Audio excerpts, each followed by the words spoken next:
Right, so let's have a look at the intended learning outcomes for POH. Now remember, the learning outcomes are really super uber important for you because they tell you what is expected of you in order to be successful in this subject.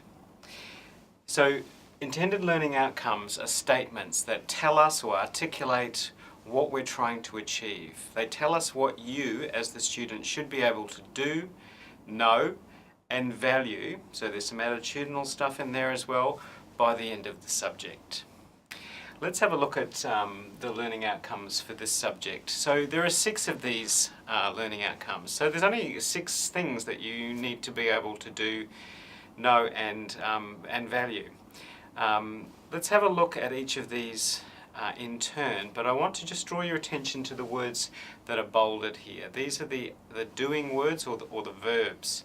So these are particularly important. Pay attention to them because they tell you how we expect you to demonstrate that you've met these intended learning outcomes. So let's look at the first one. The first learning outcome is discuss the legislation relevant to dental practice, including scope of practice for the oral health practitioners in Australia. And the second part of this is describe the relevant codes of conduct with relation to patient rights, professional behaviour and complaints procedures. So there's 2 action words here. You need to be able to discuss, and we will ask you to do that and show us that you can discuss the legislation, the law, the regulations relevant to dental practice. So within dental practice and oral health practice in Australia, there are multiple providers of care.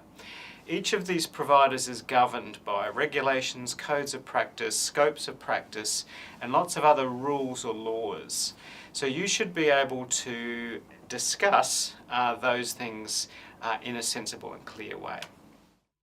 We then are also asking you to describe the codes of conduct. So these are slightly different. These are things that are different from laws or regulations, but they are accepted codes of practice or professional behaviour that we would expect a regular dental or oral health professional to observe. And they relate to things like observing and valuing patients' rights. So not just thinking about what's good for us, but thinking about what's good for patients and what they can actually demand from us as dental professionals. Our behaviour, so our behaviour professionally is very important, and there are guidelines around those sorts of behaviours. For example, things like having sexual relationships with your patients is not a good look. That is a behaviour that we would not call professional, and in fact if you do engage in those behaviours you can actually be censured by the dental board, and in the worst, most extreme cases, have your registration or your right to practice removed. Sometimes, unfortunately, there are also complaints from patients, and there are procedures and protocols that we need to follow to ensure that we protect ourselves but also protect the rights of the patients and their right to complain when they feel that there is a grievance that they want to pursue. So we'll talk more about these things during the subject, but this is what you should be able to do as a result of engaging in this subject. Let's have a look at the next one. This one is probably a little more straightforward than the first one. This is about infection control. So obviously we're working in a healthcare setting. Infections will, there is potential for infections to be transmitted from patient to patient, from operator to patient, from operator to operator, from patient to non-patient, so to receptionist or to family, for example. So we need to be able to put in place what we call infection control procedures or protocols that protect ourselves, protect the public from transmission of infection in the healthcare setting. And you will be asked to explain those infection control procedures. And part of that explanation is an understanding of the principles of infection, how it's transmitted, and then from that you will be able to determine how that cross-infection can be prevented. So again, explain. Be able to tell someone else what these things are. The next intended learning outcome, again, is an explain one. Now you'll notice that the verbs are relatively low-level activities, and when I say low-level, I'm not being derogatory in any way, but these are first-year subjects, and this is a foundation for practice. So we don't expect conceptualization or problem solving to be going on here. We expect an understanding and be able to explain these things, which demonstrates that you have an understanding yourself or knowledge. So in this case, what you're explaining are the processes for the prevention of oral diseases. That is our primary focus as oral healthcare professionals, is preventing diseases from occurring, or if they do occur, managing them very early. So we'll start to talk about the concepts behind disease, how disease happens, and then of course how to prevent it. At the end of this course, you should be able to confidently explain basic processes for the prevention of oral diseases. Another thing we will be doing is, as an introduction to clinical practice, is giving you an appreciation and understanding of how a person's general health and medical history can cross over into dental care or to dental health. So conditions that a person presents to you with may have implications for the safety of treatment of those people in the dental practice. Medical conditions may also put people at higher risk of dental diseases, so we need to know about that as well. And the other thing is medical conditions can interact with the care that we provide. For example, if someone is taking medications for a general medical condition, that could interact with the drugs that we're using in dentistry. So there's all sorts of very good reasons to be able to know about how to collect information effectively from a patient and then making sense of what it means.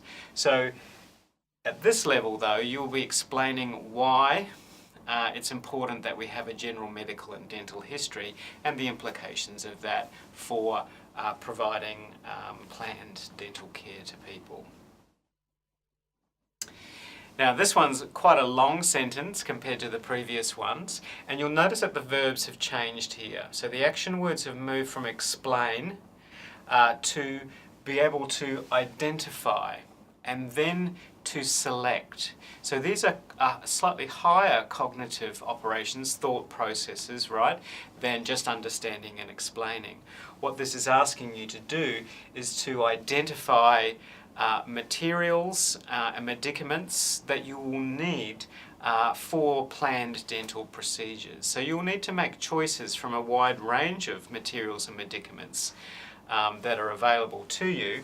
You need to identify and select those that are suited, that are required and necessary for the dental care that you will be providing to people.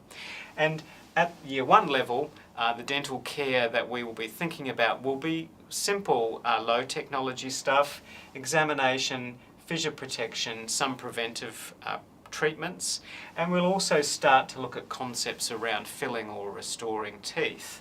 And so the materials that we'll be looking at will be related to those basic dental procedures. But again, take note of the verbs identify and select. So you need to be familiar with the range of materials, medicaments and equipment that you will require.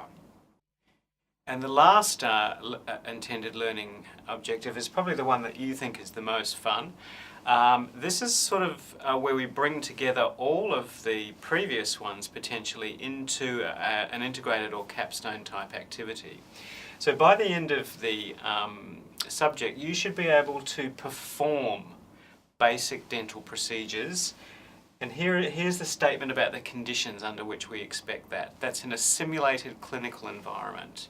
So in this environment, or these conditions, we're expecting that you're able to perform basic dental procedures which you will learn throughout the year. And these will include fissure protection, probing, debridement, so the debridement of teeth with periodontal instruments, scaling, and simple pit and fissure restorations. But make note here of the action word, which is perform. So you would expect that the assessments related to this particular ILO will be very practical, you actually performing those things. So they're the intended learning outcomes. We can talk more about those, and I'll certainly identify them as we move through the lecture and the practical exercises. We will actually link so that you're completely aware of what we're doing, which ILOs we're focusing on at the particular time where we're doing those activities.